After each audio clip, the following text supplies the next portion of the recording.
Hey, good morning. It's Jay. My week is beginning, and so is yours likely. And it's time to learn something new. It's early here. It's 10:15 in the morning. I figured I would do a stream and just go through the deploy and manage resources in Azure by using Bicep learning path on Microsoft Learn. It's really easy to get started with. It'll help you go through some concepts of infrastructure as code, talk a little bit about ARM templates, show you like kind of the difference about deploying via, say, a bash script using just some Azure CLI commands. I think that you'll get some real interesting tidbits out of this session. It won't be very long, so just give me a few minutes of your day and let's do this together, okay? Hey, it's going pretty well. So if you'd like to leave some notes in the chat, you can feel free. I'll be able to see them and give you some answers if I can. Other than that, why don't we get started? Okay. So let me give you the URL if you'd like to follow along. It's right there. Deploy and manage resources in Azure by using Bicep. You can go to that URL that I've got there in the overlay there, but I'll also put it in the comments. So here you go. So if you go to this URL right there, you can follow me along in what we're going to be doing. I'll talk you through it a little bit. And then eventually what we'll do is deploy our resources that our Learn module goes through. Okay, so I'm going to bring up our screen and we'll get started. If you head over to the URL, you're going to get the deploy and manage resources in Azure by using Bicep. So it says it takes about 3 hours and 57 minutes to do. But to be honest with you, it's not going to take you that long. If you want to just kind of run through the resources. If you want to learn every single part about this, I recommend taking your time, reading all of it. And so let's get started. Bicep enables you to deploy Azure resources. Bicep uses a declarative syntax that you treat like application code. So treating your infrastructure as code enables you to track changes to your infrastructure requirements and makes your deployments more consistent and repeatable. So what I like to think about in that statement is that rather than have a series of commands that you run to deploy your application infrastructure, you're using code, and that code may be in a specific DSL. That code, it essentially will allow you to preserve it and handle all the little bits and pieces of tracking changes. So you can keep your code in a repository, go back to it, make changes, deploy it again. So if you're familiar with JSON, that's what ARM templates are in. ARM templates use just standard JSON, and it gives a standard syntax that if you run through almost anything that you build in Azure, you'll get some JSON response of what exactly was built. But to actually give something, you can use this template file that are called Azure Resource Manager templates. Azure Resource Manager is a control plane for Azure. It's unified across the entire platform, and you can use it to create just about any resource that exists in Azure. So I've got my dashboard here. I'm going to open up another dashboard. And what I've done is just brought up the Cloud Shell, shell.azure.com. And what we'll be able to do is to kind of have an eye on the resources that we create. So why don't we go through that? We'll get started by looking a little bit at the prerequisites. You should have a little bit of a familiarity with Resource Manager. Resource groups is recommended but not required. And so let's see. We're going to start here with Introduction to Infrastructure as Code using Bicep. Let's go ahead and click that. That's going to bring us to the first module. It's 40 minutes long. We should not have to use 40 minutes because I'm going to kind of summarize some of the things. But the learning objectives are pretty clear. We're going to describe the benefits of infrastructure as code, describe what the differences between declarative and imperative infrastructure as code and explain what Bicep is and how it fits into that infrastructure as code approach. Okay. It says that you should be familiar with basic cloud computing and you should be familiar with different types of cloud resources. So I'm guessing if you're using Azure already, you're probably pretty familiar with what cloud computing is and how some of the major terminology like virtual machines and the different services that you want to utilize, elasticity. You should understand all these things if you want to feel successful doing this learning path. You should be familiar with the different types of cloud resources. So specifically on Azure, like I said, virtual machines, app services, storage, security services, all those, you should have a little bit of understanding. And so this module, it's part of that to whole deploy and manage resources in Azure by using Bicep. So let's go to the introduction. As you can see, I've gone through this already. So I get my green checks for everything, and that leads to experience points. So create this into a competition with your coworkers or your friends or whatever. Work together, see who gets the most points. I think it's cool. Let's go to introduction. Infrastructure as code is the process of provisioning infrastructure resources similar to how software is deployed. So it's basically telling you that you can utilize code to effectively create your different virtualized resources on a cloud or any other place, because you can use infrastructure as code on-prem. So if you have, say, bare metal servers and you want to deploy things consistently, you can utilize something. In my time, I've used Terraform, Ansible, Chef, Puppet, even spent a few minutes with Pulumi, and all those really kind of aim to do one thing, is to have a genericized version of infrastructure as code deployment with modules for those individual cloud providers or on-prem. In this case, Bicep is specific to Azure and Azure resources. So if you're an Azure infrastructure administrator at a toy company experiencing some growth in the market, you'll need to scale your infrastructure quickly. So deployments of new applications need to be created. For those teams and customers, we need to have multi-regional deployments to support customers and partners, and we need a multi-cloud environment for deployments. So that's where being able to use a number of different types of technologies to make everything come together is important. Like I said, Bicep is going to be specific to Azure, but if you use one of those more genericized infrastructure as code platforms, you'll be able to hopefully just write one big kind of set and then have a deployment module that you're accessing per environment. So if you're deploying to, say, another big major cloud and Azure and doing something like a failover, you can utilize one particular type of infrastructure as code model, like, say, Pulumi or Ansible. But in this case, we're just going to go through our Bicep deployment. And so in this module, you'll learn about the concept of infrastructure as code. So what is it? How can it help you with automated resource provisioning? What is Bicep? And then when should you use this instead of other tooling options? So what is the main goal? After completing this module, you should be able to determine whether infrastructure as code is the right approach and tool for your organization. And so I honestly believe that it should be. Infrastructure as code makes sense to me because we're storing everything, we're keeping it. So let's go to the next unit. What is infrastructure as code? So you've been asked to evaluate whether infrastructure as code might be valuable. And so you're reviewing the available options. And so all of these are capable. You can use an Azure portal. So that means going through here, create a resource, picking which type of resource you want, next, last. And so that's going to take a little bit of a time to do because you're going to have to go through each individual resource parameter and configure it yourself.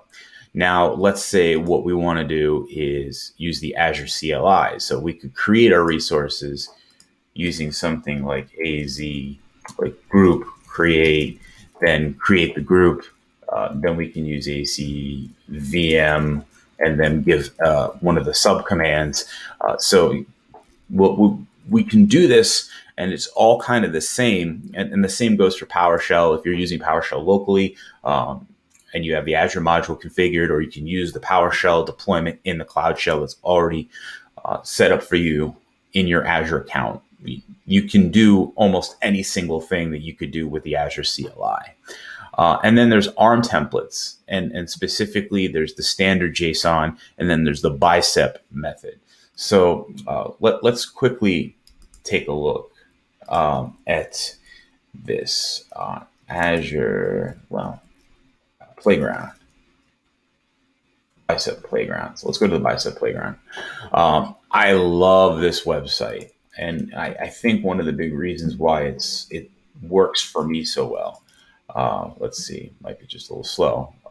So what's great about this particular, and I'll put it in the chat, is you're able to take a look at a number of different templates from this side being the Azure Resource Manager template, and then this version is in Bicep.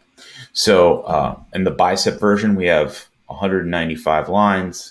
In the actual ARM template version, we got 242 lines. So that's giving you a major idea of the difference in how much you're actually writing to utilize Bicep. But you can see right here, let me bring this out for you a little bit. Here's what an Azure Resource Manager template looks like. It's JSON. It comes with a specific schema that you can look at based on the URL at the top. We see the version of our template. We can add metadata. Then we can go ahead and actually set some function or some variables for the different resources we want to create. In this case, I believe what we're doing in here is creating a virtual machine with a network security group, and then using primary and secondary network cards, and then assigning a public IP to one of those network cards and a network security group to that. So that's how that looks like in general.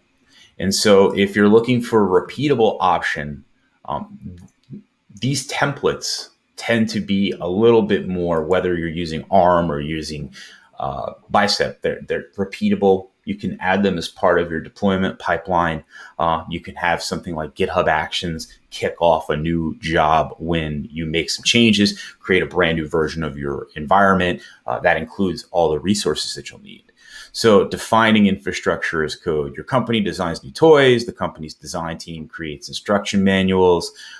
Each manual provides details on how to properly assemble the toy. And so, like, I really love this analogy. You can think of infrastructure as code as being like the instruction manual for your infrastructure.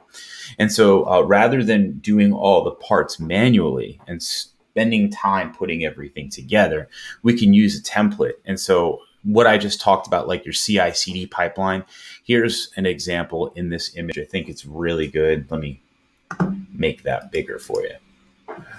So this image is great because it essentially says that what we're doing is we're kicking off a process via one of our CI/CD providers, be it GitHub or Azure DevOps.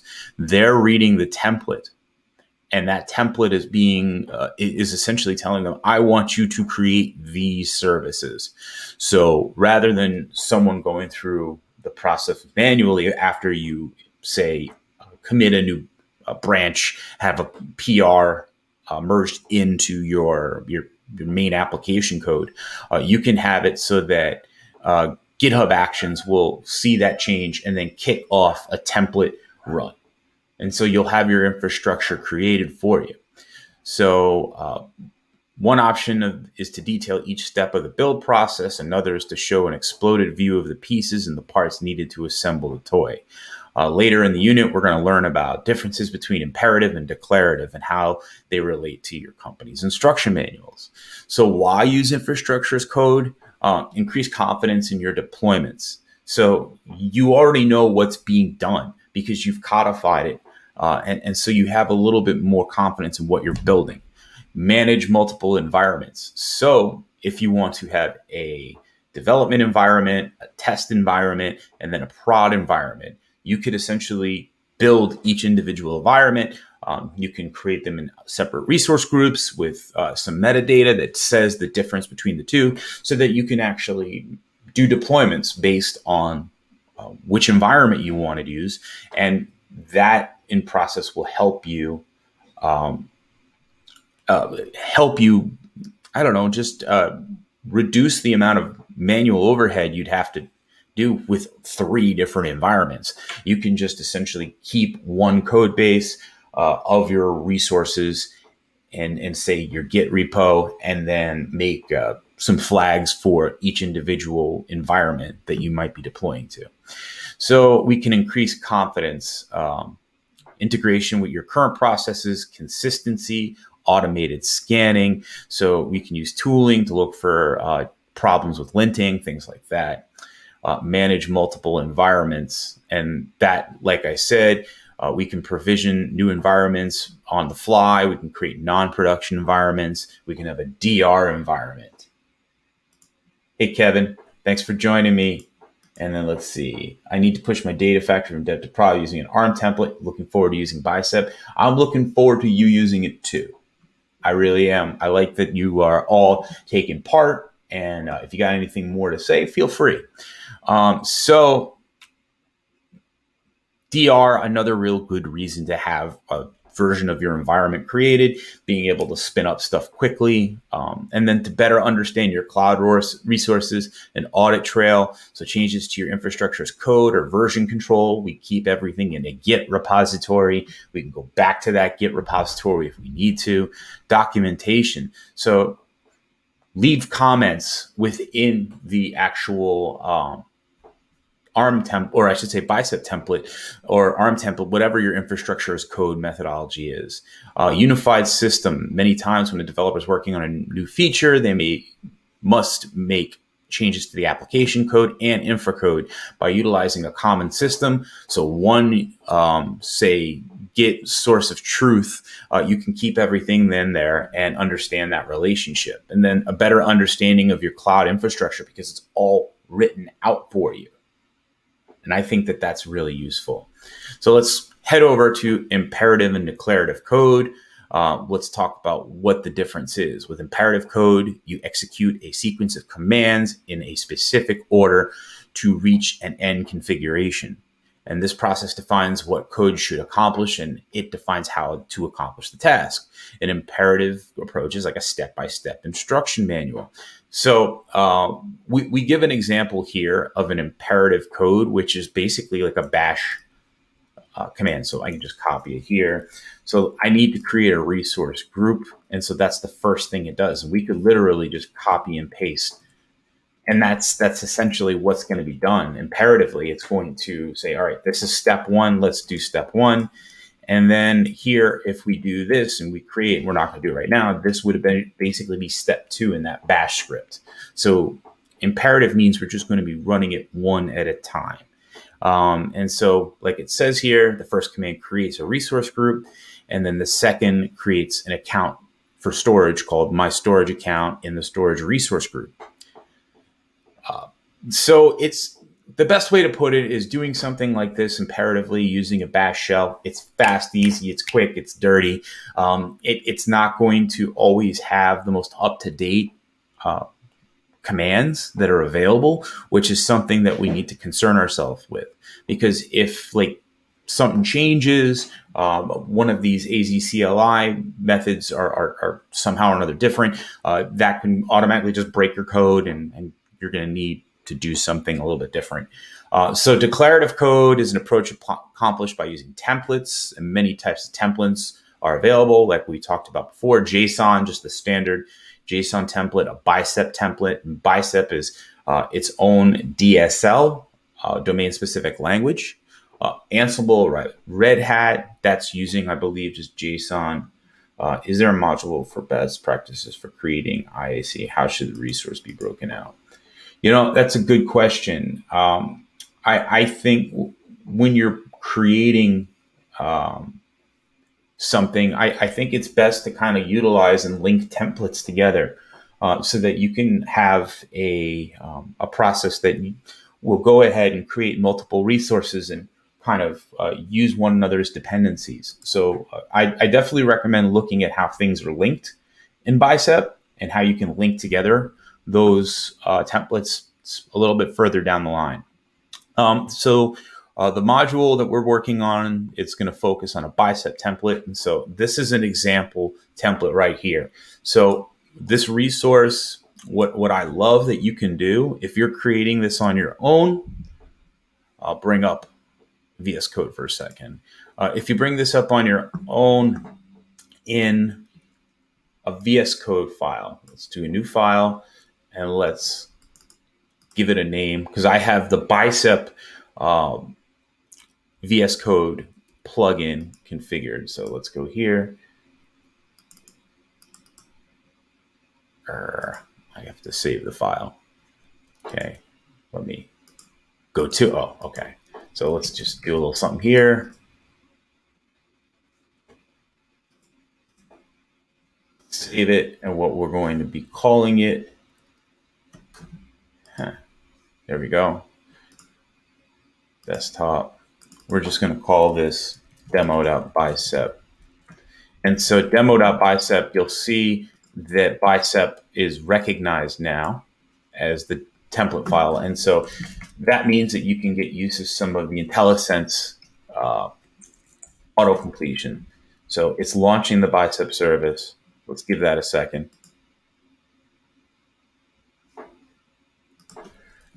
I'm going a little off the beaten path here, but you can see right here that once I start REST, it'll show me all these different resources that I could create using it. So if I wanted to create, say, a network security group, there we go. All of this is filled out for you, snippets, and now all you have to do is personalize it for wherever your deployment is. So that's how you could use the VS Code to start working with a template. As you can see here, we have our name of our resource that we're going to be creating, my storage account.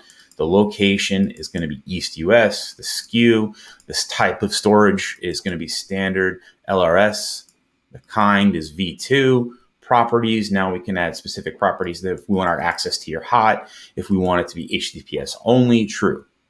So the resources section defines the storage account configuration. This contains the name, location, properties, including its SKU. You might notice that Bicep template doesn't specify how to deploy the storage account. It specifies only what the storage account needs to look like. Okay.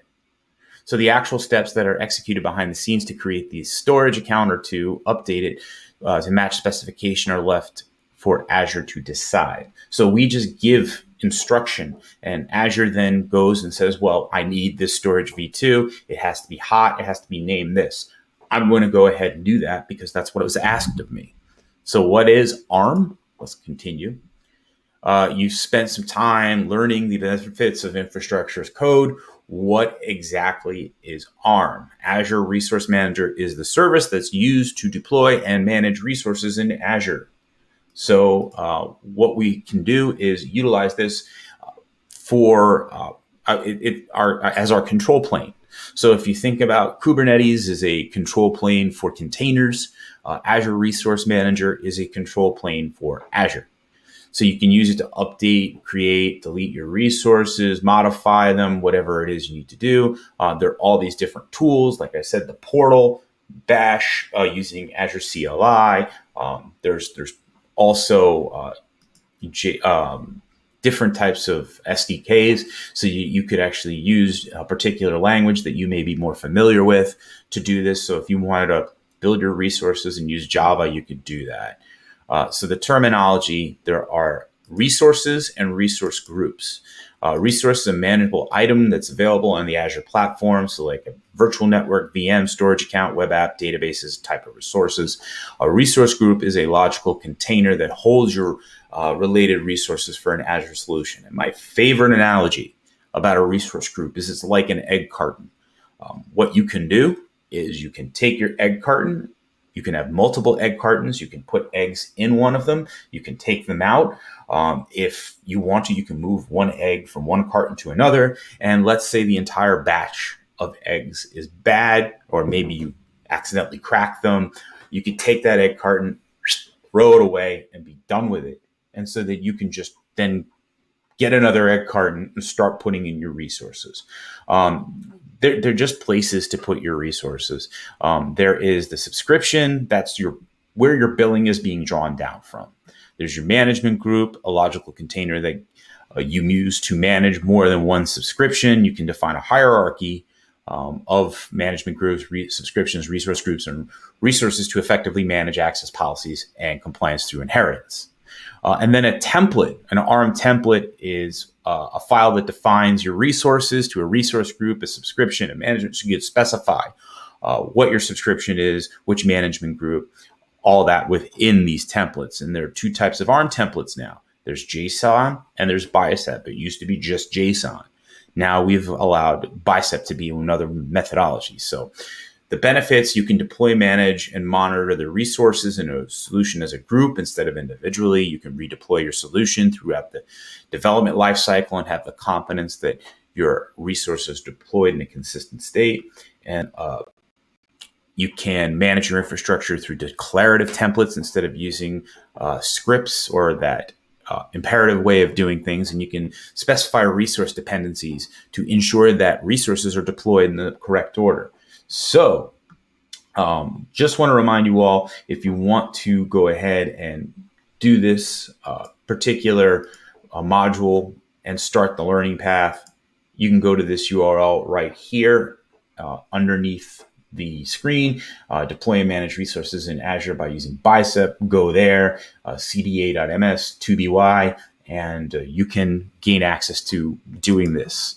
So control panel and data plane. You can execute two types of operations in Azure: control plane ops and data plane ops. Use the control plane to manage your resources. Use the data plane to access features that are exposed by a resource. So control plane, create a VM. Data plane, what the actual, SSH methodology is for a VM. Like, is port 22 open? Is for my Windows, is RDP open? So that's essentially what you would do, your data plane operation to connect to your virtual machine.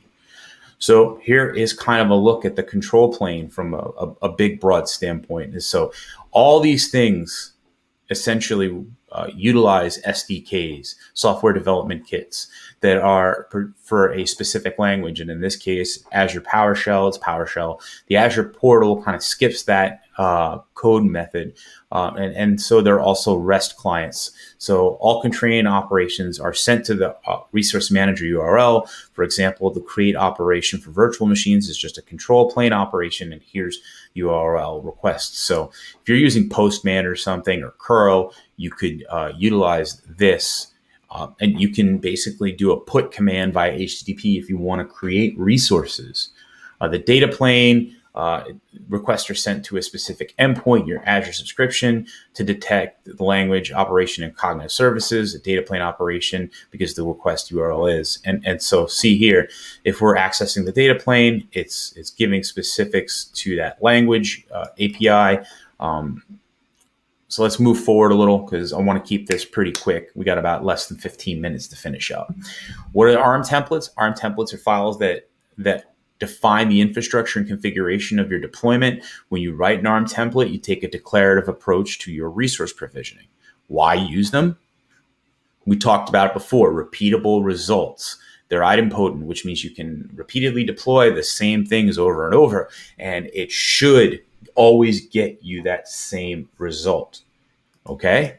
Orchestration: when a template deployment is submitted to a resource manager, the resources in the template are deployed in parallel. So it's not waiting one at a time. It's going through and creating everything that you need. Preview: the what if tool available in PowerShell and Azure CLI allows you to preview the changes to your environment before a template deployment. So if you want to dry run and make sure what's going on, it'll give you a faked version. Testing and validation, you can use the ARM template toolkit to test your ARM templates before deployment. So just like we would do in writing software, we can write tests and have that happen to make sure that everything we expect to work does work when we execute our template. Modularity, you can break up your templates into smaller components and link them together at your deployment, like I mentioned to who was asking before? Kevin. So as I mentioned to Kevin, you don't have to just have one giant template. You can link individual modules into separate templates, link them together, and then deploy it, and it'll run all those linked templates together. Extensibility with deployment scripts, you can run Bash or PowerShell within your ARM templates. So if you need to run a little script within your ARM template to do something, like maybe you want it to attach a bunch of disks and then format those disks so they're with a specific type of file system, you can do that. Through extensibility, you can use a single ARM template to deploy a complete solution. And that's important because then you don't have to do a bunch of different processes to have one environment. And so the two types of ARM templates that are available today, JSON and Bicep. So JSON is an open standard. Bicep is a DSL, a new domain-specific language that is recently developed for ARM templates. So what is Bicep? Let's keep moving along. Bicep is a resource manager template language that is used to declaratively deploy Azure resources. So like I said, it's a DSL, a domain-specific language. It's designed to a specific scenario or domain. Chef has Ruby as its DSL. I think Pulumi uses Python. In this case, ARM is using Bicep as its DSL. So Bicep is intended to be easy to understand and straightforward to learn, regardless of your experience with programming. All resource types, APIs, properties are valid in these templates. So you'll see if you previously looked into JSON, you'll notice the Bicep simplifies the template design. And that was a great way to kind of look at these two resources next to each other. As you can see that there's a lot going on here in this ARM template. And this Bicep template kind of reads a little bit more simply. We can add some comments here. So like I said before, so we can have this kind of like as a narrative. We want to create a virtual machine.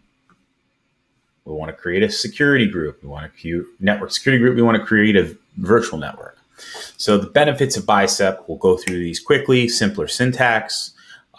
We can provide a simpler syntax rather than having to write out all this JSON to actually do our deployment. Modules, you can break down complex template deployments into those smaller module files and then reference them in, say, the broader template. Thereby, you won't have to concern yourself with having one giant template. You can link them together, and you can take one of those linked modules and add them to a different environment so you can reuse code. Automatic dependency management. In most situations, Bicep automatically detects dependencies between your resources. This process removes some of the work involved with template authoring. The validation, IntelliSense, we showed you already that here. We can go ahead and utilize IntelliSense to give us snippets to do. We can use VS Code and what's in there to do some validation to make sure that our linting is properly. And so let's take a look at the example of a Bicep template that defines an Azure storage account. The name of the storage account is automatically generated by the template. So you can see we've got this parameter right here that's saying take this name prefix parameter, and in this case, the prefix is storage, and then create a unique string, and then that's going to be the name. It says what our variable storage account SKU is, standard, read access, global. Off top of my head, I forgot. And then eventually what it does is it creates our storage account and the properties, and then it'll output the information. So let's copy this. Go into a Cloud Shell, and let's add null to main Bicep because I've already created this file, and then we'll just do VI Bicep. I use VI. I know I'm old. You can use code. You can do this in VS Code, whichever is. So I'm just copying, pasting what's here in the module. And what we're going to go over next is how to do the deployment of this particular module. So I already created a resource group for it, and I don't need to, but you'll see. But we're going to use the resource group and deploy it using the AZ deployment group subcommand. So we utilize AZCLI to basically kick off this Bicep deployment. So Bicep is built to make it easy and deploy Azure resources. When you deploy resources, you submit the template to the resource manager. So this is me. This is my template that I wrote over here. Then Bicep converts it into JSON that then sends it to Azure, and then Azure does this creation of everything. So what Bicep is doing some transpilation to convert the source code written in one language into another. So it's basically transforming your Bicep template into a JSON template. So if we want to actually do the deployment, the latest versions of the CLI module have been built in with Bicep. You can always type Bicep, AZ Bicep upgrade to get the latest version of the Bicep binary in your Cloud Shell. See, there you go, install Bicep. And if you just do Bicep main Bicep, it will use Bicep help. I forgot how to do this right here. Oh, there it is, Bicep build. We can see here what it actually looks like and how it will go ahead and convert it. And then what I think it'll do is cat main.json. So it outputs that main.json file. And so what that's basically what it's doing is it's taking the contents of main.bicep and then building them into what is a JSON file that'll be read by the Azure Resource Manager and deployed. So let's deploy this. All right. So I'm just going to copy. I'm going to put up a quick code editor so we can see. Turn on word wrap. Word wrap was in here. All right. Well, let's just go over what's going to happen. So we're going to run AZ deployment, which deployment is the subcommand for the Azure CLI. The group name that we're going to create, and then we're eventually going to use a template file. And in this particular template file, we're going to use this main.bicep. It's in our local directory we're running it from. And then we need to specify the resource group. Okay. So storage resource group, we've already created that. And so now all I have to do is go in here, copy and paste this command in. And so now it's going to start the deployment process. So AZ deployment group will take the template file, main.bicep, and it will build Bicep file, build the Bicep file into a JSON file. And then that JSON file is eventually, you can see here, it's running and it's sent to Azure Resource Manager. One of the cool things, and let me open up our file here.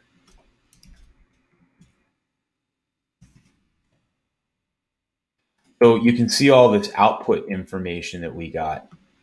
Let's take a look at it.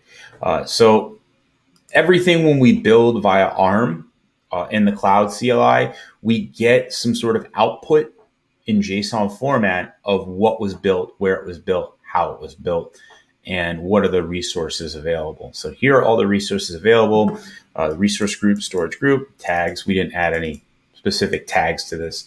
And then what we did, the type was a deployment. So let's close this. Actually, code Bicep. Save that. And so the output will give the storage account ID string. Let's find that. There it is. So in the output, it makes sure that we have this direct URI to the subscription, the provider, the storage account.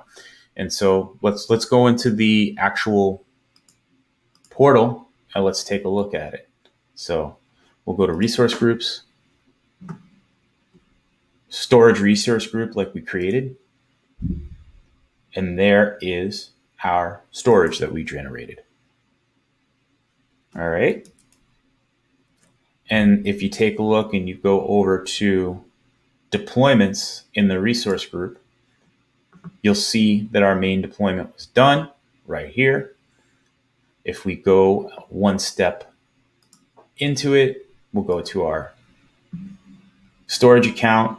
We can actually go to export, I believe. Is that in here? Yep, export template. And we can export the template in straight up JSON and see what was created. If we want to save the JSON version of it, we can. All right. So let's wrap up everything. Okay. When to use Bicep.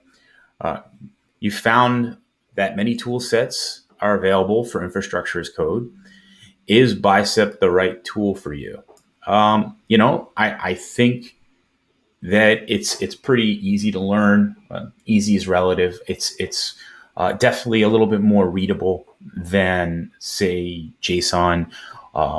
So Bicep has advantages. It won't work as a language for other cloud providers, though. So let's talk about when it's the right tool. When you're working with Azure native specific resources and you want to just build these types of things for Azure.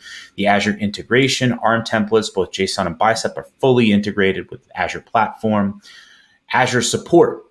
Here's where it really works for you. There's a full support for this from Azure. So if you need help with problems with your Bicep templates, you can get it. No state management. That's a big difference between this and Terraform. Terraform keeps state files. Bicep doesn't. So you won't need to keep the current state of your resources in a file that you keep in your template. Easy transition from JSON. If you've already started using ARM JSON templates, it isn't that difficult to process. And you can use the Bicep decompile command. Take a look. When is it not the right tool? When you have an existing tool set. So if you're already using something like Ansible, whatever, you might not want to use it. You may already be invested. Same thing with multi-cloud. If you have multiple cloud providers that you're working with, you may not want to use it because it's only for Azure. You might want to use some sort of open source tool. So let's do a knowledge check. Suppose you're deciding on a method to deploy your Azure infrastructure. Which of the following characteristics is the benefit of using infrastructure as code? And we can say that infrastructure as code requires you to deploy on a single environment. Consistency of your deployments. I think that consistency of the deployments is the right answer. Suppose you've decided to use infrastructure as code for resource provisioning. You've decided between using an imperative or a declarative approach. Which statement best describes declarative code? With declarative, you execute a sequence of commands in a specific order. With declarative, you can use code, object classes, and and then 3, declarative, you can only specify the end config. So I believe it's 2. And then suppose you're deciding on the type of declarative template you want to use. Which of the following is a declarative template for Azure? It's Bicep. And then suppose you're deciding on a type of declarative template for your resource provisioning. Which of the following characteristics is a benefit of ARM templates? And modularity. Absolutely. So let's do a check. Oh, I got the first one wrong. Let's try it again. I think it would. Whoop, my bad. So let's try this. Infrastructure. Okay. Bicep template. Let's check my answers. I still got it wrong. It's declarative code. End-to-end tasks. Let's check my answer. Yep, there we go. So that's it. Congratulations. I finished the whole module that we did together. You can start working on this module yourself. As you can see, it only took me about 45 minutes to go through this. If you read as fast as I do, you can do it as fast as I did. And if you need help There are plenty of great people to work with. The subject of this video at Bicep Lang is in there. That's the Bicep Twitter account. You can send messages that way.